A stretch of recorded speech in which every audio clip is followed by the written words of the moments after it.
যারা female candidate, যারা women অ্যাসপিরেন্টসরা রয়েছে তাদের জন্য রেলওয়ের আরও এক সুবর্ণ সুযোগ এসে আমাদের কাছে উপস্থিত হয়েছে। আমরা রিসেন্টলি সমস্ত নোটিফিকেশান দেখেছি এবং তার পাশাপাশি ফর্ম ফিল আপও দেখেছি। আরআরবি এনটিপিসির গ্র্যাজুয়েট এবং আন্ডার গ্র্যাজুয়েট লেভেলের ফর্ম ফিল আপ অলরেডি কিন্তু কমপ্লিট। ইতিমধ্যেই রেলওয়ে বোর্ডের তরফ থেকে প্রকাশিত হয়েছে একটি অ্যানুয়াল ক্যালেন্ডার 2026-এর জন্য। আর এই অ্যানুয়াল ক্যালেন্ডার অনুযায়ী আমাদের গোটা বছর জুড়ে যেই সমস্ত পরীক্ষা হবে, যেই সমস্ত পরীক্ষার নোটিফিকেশন তোমাদের পাবলিশ হবে, তার একটা ব্রিফ কিন্তু জানিয়ে দিয়েছে আরআরবি অর্থাৎ রেলওয়ে রিক্রুটমেন্ট বোর্ড। আর ইতিমধ্যেই কিন্তু প্রকাশিত হয়েছে রেলওয়ের তরফ থেকে গ্রুপ ডি এর একটি ভ্যাকেন্সি, একটি নোটিফিকেশন। যদি আমরা আরআরবি বা রেলওয়ের যদি গ্রুপ ডি এর কথা বলে থাকি, যেটা হচ্ছে আমাদের অনেকের কাছে বহু প্রতীক্ষিত একটি এক্সামিনেশন এবং অনেকেরই একটা জব বা ড্রিম জব বলতে পারো। অনেকেই চাও যে রেলওয়ে গ্রুপ ডিতে জয়েন করতে। তো তাদের জন্য তোমাদের কিন্তু রয়েছে আজকের এই ভিডিওটি। মূলত যারা ফিমেল ক্যান্ডিডেট, যারা ওমেন অ্যাসপিরেন্টসরা রয়েছে তাদের জন্য, কারণ আমরা এখানে আলোচনা করব আজকের এই ভিডিওতে যে কোন কোন পোস্ট বা কোন কোন আমাদের ডেজিগনেশন মূলত মেয়েদের জন্য বা মহিলাদের জন্য একদমই পারফেক্ট, একদমই সুইটেবল। সঙ্গে আলোচনা করব পোস্ট প্রেফারেন্স, তোমরা কিভাবে পোস্ট প্রেফারেন্সগুলোকে অ্যারেঞ্জ করতে পারো একদমই। তো একটি বলতে পারো পুঙ্খানুপুঙ্খভাবে আলোচনা করব আজকের এই ভিডিওতে, যেখানে টার্গেট থাকছে আরআরবি গ্রুপ ডি 2026। তো চলো শুরু করা যাক আজকের এই ভিডিওটি। So hello everyone, welcome to BSS EI competitive YouTube channel. তোমাদের সকলকে জানাই স্বাগত আজকের আরও একটি গুরুত্বপূর্ণ ভিডিওতে।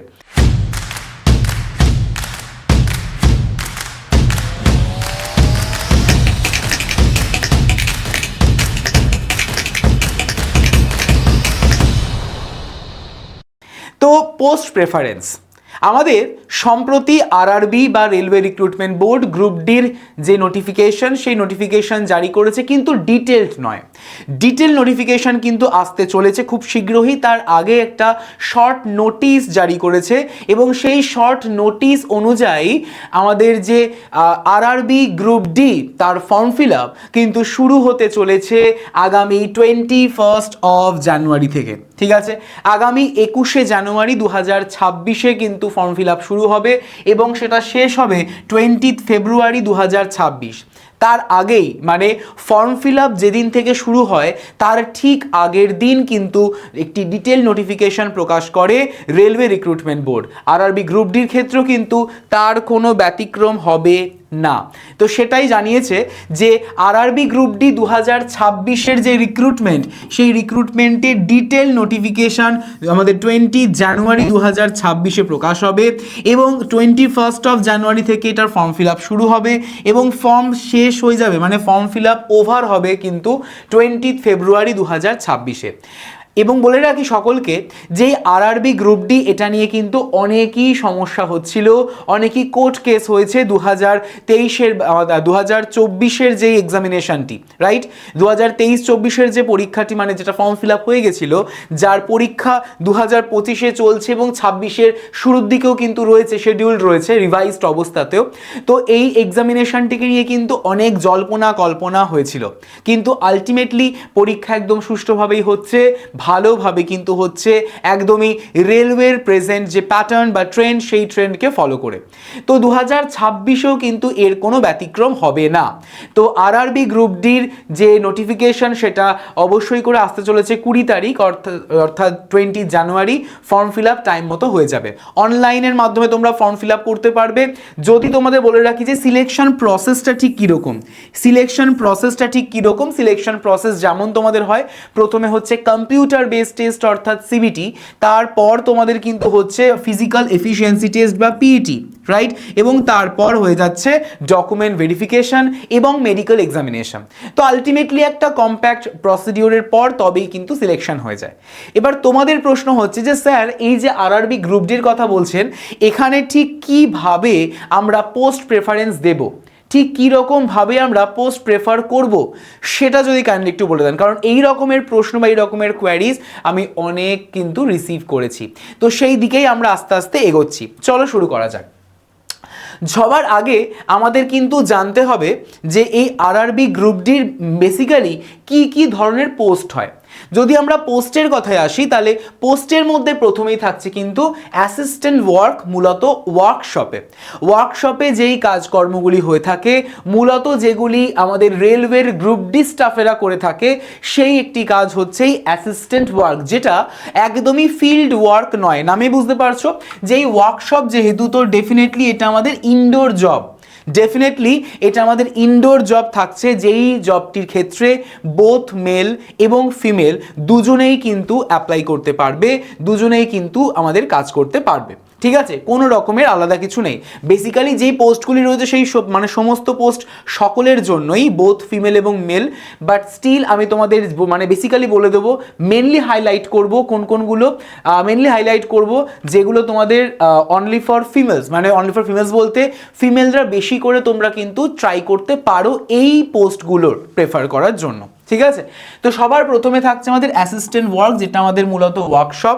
আমাদের ডেফিনেটলি ইনডোর জব, এটি আমাদের কিন্তু ইনডোর জবস, যেটার কোনো ফিল্ড ওয়ার্ক কিন্তু নেই, যেখানে মেল এবং ফিমেল দুজনেই কিন্তু অ্যাপ্লাই করতে পারবে। এছাড়া কি রয়েছে দেখি, এছাড়া রয়েছে হসপিটাল অ্যাটেন্ডেন্স। দেখো, মানে রেলওয়ের কোনো কর্মীর বা কোনো কারোর অসুখ হলো বা শরীর খারাপ হলো, ইমিডিয়েটলি সঙ্গে সঙ্গে হসপিটালে নিয়ে যাওয়া হয়। তখন ডক্টর এবং নার্সদের যে হেল্পিং হ্যান্ড, যে হাতে হাতে এগিয়ে দেবে, কাজ করে দেবে, সেটাই কিন্তু হচ্ছে মূলত এই হসপিটাল অ্যাটেন্ডেন্ট। ঠিক আছে, তো ডেফিনেটলি ডক্টর এবং নার্সের হেল্পিং হ্যান্ড বলতে পারো। শুধুমাত্র তাই নয়, এটাও কিন্তু হচ্ছে একটি আমাদের ইনডোর জবের মধ্যেই পড়ছে, এটাও ডেফিনেটলি আমাদের ইনডোর জবের মধ্যে পড়ছে।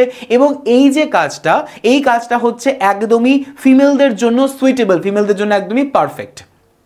ঠিক আছে, রয়েছে আমাদের অ্যাসিস্ট্যান্ট ব্রিজ। যে কোনো ব্রিজ যখন কনস্ট্রাকশন হয়, দেখতেই পারছো তোমরা ছবিতে, যে কোনো যখন রেলওয়ে ব্রিজ কনস্ট্রাকশন হয়, সেই রেলওয়ে ব্রিজ কনস্ট্রাকশনের সময় যারা হেল্পিং হ্যান্ডে থাকে, যারা হেল্প করে, তারাও তো আরআরবি, মানে তারাও তো গ্রুপ ডি স্টাফ আরআরবির। তো সেই কাজটা হচ্ছে মূলত অ্যাসিস্ট্যান্ট ব্রিজ, এবং যেটা অবশ্যই করে আমাদের কোনো ইনডোর জব নয়, যেটা হচ্ছে পুরোটাই ফিল্ড ওয়ার্ক বা ফিল্ড জব। তোমাকে ফিল্ডে নেমে কাজ করতে হবে, কারণ বুঝতেই পারছো যেহেতু ব্রিজ কনস্ট্রাকশনের কথা বলা হয়েছে, তো ব্রিজ কনস্ট্রাকশন মানে হচ্ছে আমাদের ডেফিনেটলি ফিল্ড জব। অন্যদিকে যদি আমি বলে থাকি যে কনস্ট্রাকশন অফ রেলওয়ে ব্রিজ, যদি অন্যদিকে বলে থাকি আমরা অ্যাসিস্ট্যান্ট সি&ডব্লিউ, মূলত এর কাজ কি? এর কাজ হচ্ছে ট্রেনের যে কোচ হয় না, সেই ট্রেনের যে কোচ, সেই কোচগুলিকে মেনটেনেন্স করা। মানে ধরো এই যে আমাদের কোচ রয়েছে, এই কোচগুলোকে তো মেনটেনেন্স করতে হয়। সমস্ত চেয়ার, সমস্ত যে আমাদের যে সিটসগুলো রয়েছে, সেগুলো প্রপারলি আছে কিনা, কোনো রকমের স্ক্রু ঢিলে হয়ে গেছে কিনা, সব ঠিকভাবে প্রপারলি চলছে কিনা, কাজ করছে কিনা, সে মানে কোচের মধ্যে, সেইগুলোই বেসিক্যালি কিন্তু আমাদের মেনটেনেন্স করা হয়ে থাকে। আর সেই আমাদের যে ট্রেনের যে কোচ মেনটেনেন্সের যে কাজ, সেটা মূলত হচ্ছে অ্যাসিস্ট্যান্ট সি&ডব্লিউর কাজ। ঠিক আছে, মূলত অ্যাসিস্ট্যান্ট কার কাজ? অ্যাসিস্ট্যান্ট সি&ডব্লিউর কিন্তু মেন কাজ। গুরুত্বপূর্ণ এই বিষয়টিকে অবশ্যই করে নোট ডাউন করে নেবে সকলে। আমি ফার্স্টে তোমাদের বলে দিচ্ছি যে কি কি পোস্ট হয় আরআরবি গ্রুপ ডিতে। নেক্সট হচ্ছে অ্যাসিস্ট্যান্ট ডিপোর্ট স্টোর, যার কাজ নামের মধ্যেই দেখতে পাচ্ছ, স্টোর অর্থাৎ স্টোর মেনটেনেন্স করা। মালগাড়িতে যে বিভিন্ন রকমের দ্রব্য সামগ্রী আসে বস্তায় করে, বিভিন্ন আমাদের ব্যাগে করে, সেই সমস্ত যে গুডস বা দ্রব্যগুলি, সেগুলোকে তো আমাকে স্টোরে নিয়ে যেতে হয়। তো আমার কাজ হচ্ছে স্টোরটাকে মেনটেন করা, স্টোরটাকে ভালো করে নিজের নজরদারিতে রাখা। তো ডেফিনেটলি এটা হচ্ছে একদমই আমাদের ইনডোর জব। তো স্টোরের মধ্যেই কাজ, বসে কাজ, ঠিক তাই না? তো স্টোর মেনটেনেন্স হচ্ছে আমাদের অ্যাসিস্ট্যান্ট ডিপোর্টের মূল কাজ। এছাড়া থাকছে আমাদের অ্যাসিস্ট্যান্ট লোকোশেড। যদি আমরা অ্যাসিস্ট্যান্ট লোকো শেডের কথা বলি, তাহলে অ্যাসিস্ট্যান্ট লোকো শেড হচ্ছে মূলত যেইগুলি আমাদের ডিজেল এবং ইলেকট্রিক্যাল ইঞ্জিনের দ্বারা, ডিজেল এবং ইলেকট্রিক্যাল ইঞ্জিনের দ্বারা, ইলেকট্রিক্যাল যে ইঞ্জিন সেই সমস্ত ইলেকট্রিক্যাল এবং ডিজেলের ইঞ্জিনগুলিকে রীতিমতো কিন্তু মেনটেনেন্স করা, যেমন তোমরা ছবিতেও দেখতে পাচ্ছ, রাইট? তোমরা ছবিতেও কিন্তু দেখতে পাচ্ছ এই যে ইঞ্জিনগুলি রয়েছে ডিজেল চালিত এবং পাশাপাশি আমাদের ইলেকট্রিক্যাল ইঞ্জিন, এগুলিকে ভালোভাবে রীতিমতো কিন্তু মেনটেনেন্স করাই হচ্ছে এই অ্যাসিস্ট্যান্ট লোকো শেডের মূল কাজ, অ্যাসিস্ট্যান্ট লোকো শেডের মূল কাজ। এছাড়া আর কি কি থাকতে পারে? এছাড়া আর থাকতে পারে আমাদের assistant signal and telecom, S&T, assistant signal and telecom, মূলত S&T। এটা হচ্ছে আমাদের যেই সমস্ত যে সিগন্যালসগুলো থাকে, ট্রেন না এলে লাল থাকে, ট্রেন ধরো আসছে কিন্তু দেখা যাচ্ছে না, খুব ধীর গতিতে আসছে, ইয়েলো, ট্রেন একদম ফাস্ট ফরওয়ার্ড আসছে তো সেক্ষেত্রে গ্রিন, এই যে লাল হলুদ সবুজ, এই যে আমাদের সিগন্যালগুলোকে যে মেনটেন করা, এই মেনটেনেন্সের দায়িত্বে কিন্তু থাকে অবশ্যই করে অ্যাসিস্ট্যান্ট সিগন্যাল অ্যান্ড টেলিকম, ঠিক আছে? অ্যাসিস্ট্যান্ট সিগন্যাল টেলিকম, তো এটা অবশ্যই করে আমাদের ডেফিনেটলি হয়ে যাচ্ছে কিন্তু হয়ে যাচ্ছে আমাদের এটা ফিল্ড ওয়ার্ক, ঠিক আছে? যদি কোনো ধরো আমাদের সিগন্যালের প্রবলেম হলো, তাহলে সেটা অবশ্যই করে তোমাকে ফিল্ডে নেমে কিন্তু চেক করতে হবে, ভেরিফাই করতে হবে, ঠিক আছে? এছাড়া রয়েছে আমাদের অ্যাসিস্ট্যান্ট অপারেশনস। কি রয়েছে? অ্যাসিস্ট্যান্ট অপারেশনস অবশ্যই করে ইলেকট্রিক্যাল, তো এটা আমাদের হয়ে যাচ্ছে মূলত ইলেকট্রিক্যাল মেনটেনেন্স। যদি কোনো রকমের ইলেকট্রিক সার্কিটে কোনো ইস্যু হয়, তাহলে সেইটারকে আমাদের মেরামত করার দায়িত্বে কিন্তু রয়েছে এই আরআরবি গ্রুপ ডি স্টাফ, ঠিক আছে?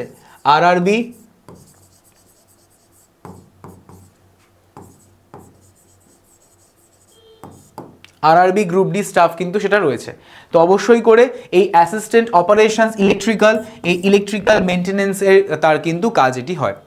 যদি আমরা বলে থাকি যে অ্যাসিস্ট্যান্ট পয়েন্টসম্যানের যদি কথা বলা হয়, তাহলে অ্যাসিস্ট্যান্ট পয়েন্টসম্যান হচ্ছে মূলত রেল রোড বা ট্র্যাক মেনটেনেন্স। রেল বা ট্রেন যেই ট্র্যাকের ওপর দিয়ে যায়, সেই ট্র্যাকটা দেখবে অনেকে ওই অরেঞ্জ কালারের যে আমাদের যে জ্যাকেট থাকে, সেই জ্যাকেট পরে রীতিমতো আমাদের ট্র্যাকের ওপর কিন্তু কাজ করে, ভালো করে তোমরা অবজার্ভ করবে। সেই কাজটা কিন্তু হচ্ছে মূলত এই ট্র্যাকম্যানের, ঠিক আছে, বা অ্যাসিস্ট্যান্ট পয়েন্টসম্যানের। এটা কিন্তু ট্রিমেন্ডাস পরিমাণে আমাদের একটা হেকটিক জবের মধ্যে পড়ে, ঠিক আছে? আর অবশ্যই করে তো এটা আমাদের ফিল্ড ওয়ার্ক বা ফিল্ড জব, ঠিক আছে? তোমাদের ফিল্ডে নেমে কাজ করতে হয়। তো এই ট্র্যাকম্যান বা রেল রোড মেনটেনেন্সের করাও কিন্তু এই অ্যাসিস্ট্যান্ট পয়েন্টসম্যানেরই কাজ। অন্যদিকে তো আমাদের এই যে মূলত যে পোস্টগুলো রয়েছে, এগুলো আমরা দেখে নিলাম। এবার তোমাদের যে বক্তব্য সেটা হচ্ছে যে স্যার আমরা যেই পোস্ট প্রেফারটা করব বা পোস্ট প্রেফারেন্সটা দেব, সেটা কিসের রেসপেক্টে দেব, কিভাবে দেব? তোমরা এটাকে ফলো করতে পারো যে post preference with respect to criteria. তোমাদের যা ক্রাইটেরিয়া, সেই ক্রাইটেরিয়াটাকে মেনটেন করে তোমরা কিন্তু এইভাবে এই যে আমাদের ক্রাইটেরিয়া বা এই যে আমাদের ক্যাটাগরি রয়েছে, এগুলোকে মাথায় রেখে তবে তোমরা পোস্ট প্রেফারটা করো, ঠিক আছে? অবশ্যই করে আমাদের সেই যে ক্রাইটেরিয়া, সেই ক্রাইটেরিয়ার মধ্যে কি কি থাকা উচিত? অবশ্যই করে প্রথমে তো থাকতে হবে বেস্ট পোস্ট। তোমার মতে তুমি কোন পোস্টের জন্য অ্যাপ্লিকেবল সেটা তুমি ভালো বুঝতে পারবে। তো বেস্ট পোস্ট জানাটা অবশ্যই করে দরকার। থাকছে আমাদের এখানে অ্যাট্রাকটিভ স্যালারি, ঠিক আছে? যে স্যালারিটা প্রদান করা হয়, সেই স্যালারিটা অবশ্যই করে অ্যাট্রাকটিভ হতে হয়। তো মানে বেশি স্যালারি দিলে তো কে না যেতে চায়, তাই না? তো সেই অ্যাট্রাকটিভ স্যালারি অবশ্যই করে হচ্ছে আমাদের মিনিমাম ওয়ার্কলোড, যে কাজের যে প্রেশারটা থাকে, সেই কাজের প্রেশারটা যেন একদমই কম হয়, ঠিক আছে? সো ওয়ার্কলোড যাতে কম হয়, সেই মিনিমাম ওয়ার্কলোডটাকে মেনটেন করে বা দেখে শুনে তবেই আমাদের পোস্ট প্রেফারেন্সটা দরকার।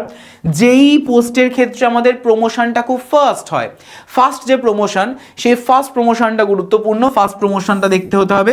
এবং অবশ্যই করে হচ্ছে আমাদের বেস্ট পোস্ট ফর ফিমেল, যে মানে বেসিক্যালি এই যে সব কটা হচ্ছে বাকিদের জন্য এক্সেপ্ট আমাদের এই লাস্টেরটা, এটা হচ্ছে ফর ফিমেল। যারা আমাদের মহিলা ক্যান্ডিডেটরা রয়েছে তাদের জন্য বলে রাখি, তোমার মতে কোনটা বেস্ট হতে পারে, তুমি কোন দিকে যেতে চাও, সেইটা অবশ্যই করে তুমি ভালো বুঝতে পারবে। তোমার বোঝার বাইরে আর কেউ বোঝার সেটা ক্ষমতা নয়। তো ডেফিনেটলি পোস্ট চুজ করতে হবে যে কোন পোস্টটা একদমই আমাদের মহিলা বা ফিমেলদের জন্য কিন্তু উপযুক্ত। ঠিক আছে। তো এবার আমরা চলে আসছি আমাদের যে পোস্ট প্রেফারেন্স আমরা দেখলাম, তো কিভাবে দেব, তোমাদের আমি একটা গাইড করতে পারি, তোমাদের আমি একটা হেল্প করতে পারি, সাজেশন দিতে পারি, যে যেইভাবে আমি তোমাদের এখানে মেনশন করে এনেছি সেইভাবেই কিন্তু তোমরা দিতে পারো। যেমন যদি আমরা ফার্স্ট প্রেফারেন্সের কথা বলি, তাহলে প্রথম প্রেফারেন্সে তোমরা কিন্তু অবশ্যই করে ওয়ার্কশপ রাখো। ওয়ার্কশপ মানে হচ্ছে আমাদের ইনডোর জব, কোনো জায়গায় ফিল্ড ওয়ার্ক করতে হচ্ছে না, ঘরে বসে নিজের কেবিনে বসে কাজ করতে হচ্ছে। মোটামুটিভাবে যেটা আমাদের 5 থেকে 6 ঘন্টা ডেলি ওয়ার্ক করতে হয়। আমরা জানি নর্মালি 8 থেকে 9 ঘন্টা হয়, কিন্তু মেনলি কাজ থেকে কিন্তু 5 থেকে 6 ঘন্টা, 5 to 6 আওয়ার্স। এর জন্য স্যালারি হচ্ছে কত? এর জন্য স্যালারি হচ্ছে 45 থেকে 50-র মধ্যে কিন্তু রীতিমতো ঘোরাফেরা করে। 45,000 টাকা থেকে 50,000 টাকার মধ্যে রীতিমতো আমাদের স্যালারি ঘোরাফেরা করে। এর মধ্যে আবার এক্সট্রা কিন্তু ইনসেন্টিভও অ্যাডিশন হয়ে থাকে পরবর্তীকালে, ঠিক আছে, এক্সট্রা ইনসেন্টিভ অ্যাডিশন হয়। এছাড়া থাকছে আমাদের ইজি ফর টেকিং লিভস, মানে তোমরা চাইলে ইচ্ছে করেও কিন্তু লিভস নিতে পারো, কোনো কেউ বাধা দেওয়ার নেই, ঠিক আছে। ইজি আমাদের লিভ নিতে পারো। এবং অবশ্যই করে থাকছে আমাদের মিনিমাম ওয়ার্কলোড, আমাদের যে কাজের যে প্রেশারটা থাকে সেই কাজের প্রেশারটা হচ্ছে একদমই কম বলা যেতে পারে। এটাই হচ্ছে কি প্রথম প্রেফারেন্সে রাখতে পারো ডেফিনেটলি ওয়ার্কশপ। সেকেন্ড পজিশনে রাখতে পারো অ্যাসিস্ট্যান্ট ওয়ার্কশপ। থার্ড পজিশনে রাখতে পারো অ্যাসিস্ট্যান্ট ক্যারিয়েজ অ্যান্ড ওয়াগন, যেটা হচ্ছে একদমই ফিমেলদের জন্য একদম পারফেক্ট জব বলতে পারো, ফিমেলদের জন্য একদমই পারফেক্ট জব বলতে পারো। এছাড়া রয়েছে আমাদের অ্যাসিস্ট্যান্ট লোগো শেড, যেটা কিনা ডিজেলের। তারপর থাকছে অ্যাসিস্ট্যান্ট লোগো শেড, যেটা হচ্ছে আমাদের ইলেকট্রিক্যালের থাকছে অ্যাসিস্ট্যান্ট অপারেশনস অর্থাৎ ইলেকট্রিক্যালের। তো সেক্ষেত্রে আমাদের এটাও কিন্তু হয়ে যাচ্ছে মহিলাদের জন্য একদমই সুইটেবল জব, ঠিক আছে, যেটাও কিনা আমাদের কম্পিউটার ওয়ার্কস অর্থাৎ অবশ্যই করে আমাদের ইনডোর জবসই হচ্ছে। তো এই অ্যাসিস্ট্যান্ট অপারেশনস বা অ্যাসিস্ট্যান্ট অপারেশনস ইলেকট্রিক্যালের ক্ষেত্রে কিন্তু আমাদের এই ফিমেলদের যে জব অপরচুনিটি এটা কিন্তু আমাদের এক্সট্রা বেড়ে যাচ্ছে বা এনহান্স হচ্ছে, ঠিক আছে। কম্পিউটার ওয়ার্কস রয়েছে এবং অবশ্যই করে থাকছে আমাদের অ্যাসিস্ট্যান্স পিওয়েও কিন্তু আমাদের পোস্ট প্রেফারেন্সের মধ্যে থাকছে। এই যে আমাদের এখানে 7টি পোস্ট রয়েছে, এই 7টি পোস্ট ছাড়াও কিন্তু আমার কাছে রয়েছে আরও পোস্ট। যেমন প্রথমেই থাকছে অ্যাসিস্ট্যান্ট টিএল অ্যান্ড এসি, মূলত ওয়ার্কশপের জন্যই, যেখানে কাজের যে প্রেশার সেই কাজের প্রেশারটা হচ্ছে কিন্তু একদমই লো থাকে। এবং যেটা তোমাদের বলেছিলাম মহিলাদের জন্য সুবর্ণ সুযোগ, তো মহিলাদের জন্য সুবর্ণ সুযোগ হচ্ছে ব্যাক টু ব্যাক 3টে আমরা পেয়েই গেলাম। সুইটেবল ফর ফিমেল ক্যান্ডিডেটস, তাহলে এটাও হচ্ছে আমাদের একদমই ইনডোর জবস, ঠিক আছে, এটাও হচ্ছে আমাদের একটি ইনডোর জব। অন্যদিকে যদি আমরা বলে থাকি অ্যাসিস্ট্যান্ট ট্র্যাক মেনটেন্যান্স, ঠিক আছে, অ্যাসিস্ট্যান্ট ট্র্যাক মেনটেন্যান্স যার গ্রস যে স্যালারি সেই গ্রস স্যালারি কিন্তু ডিপেন্ড করছে 50,000 টাকা থেকে 55,000 টাকা পর্যন্ত। এবং এর উপরে ডেফিনেটলি তোমরা কিন্তু পেয়ে যাবে এক্সট্রা মাইলেজ, ঠিক আছে, পেয়ে যাবে হচ্ছে এক্সট্রা মাইলেজ। আর সেই এক্সট্রা মাইলেজের যে কস্ট সেই কস্ট হচ্ছে 22,000 টাকা থেকে 25,000 টাকা পর্যন্ত।